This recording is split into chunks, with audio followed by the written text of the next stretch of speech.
La culture parlementaire israélienne ne brille pas vraiment ces derniers temps.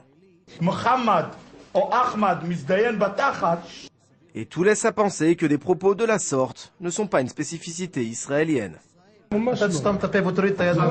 se tournant vers l'étranger, on découvre une scène parlementaire vulgaire, parfois même particulièrement violente.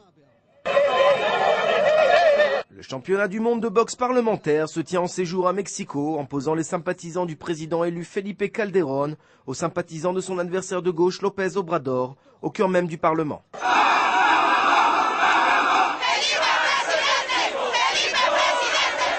Les élus de gauche ont tenté cette semaine de mener à bien une sorte de putsch dans le but d'empêcher que Calderón prête serment, sans succès.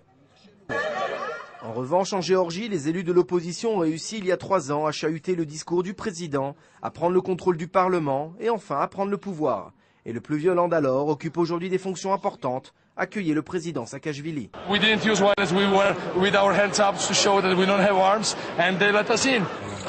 En Corée du Sud également, il est clair que l'entrée du Parlement est la clé du pouvoir. C'est pourquoi la grande bataille se tient toujours aux portes du Parlement. Quant au cœur de celui-ci, les agressions violentes sont des faits tristement courants. Et au Japon, malgré une tradition ancestrale de retenue, le Parlement est le théâtre de toutes les dérives violentes et particulièrement inutiles. Et parfois c'est à la police qu'il revient de faire évacuer les hooligans, élus du peuple. Faire du Parlement le lieu d'expression d'une violence physique et verbale est tragiquement commun, par exemple à Taïwan. Les manifestations se terminent souvent par des blessures physiques importantes.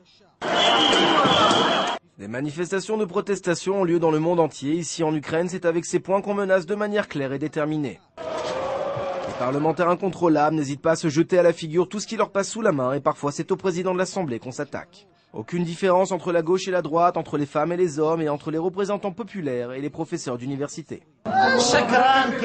Les positions du Dr Pchara et de M Marciano ont de l'avenir, semblerait-il.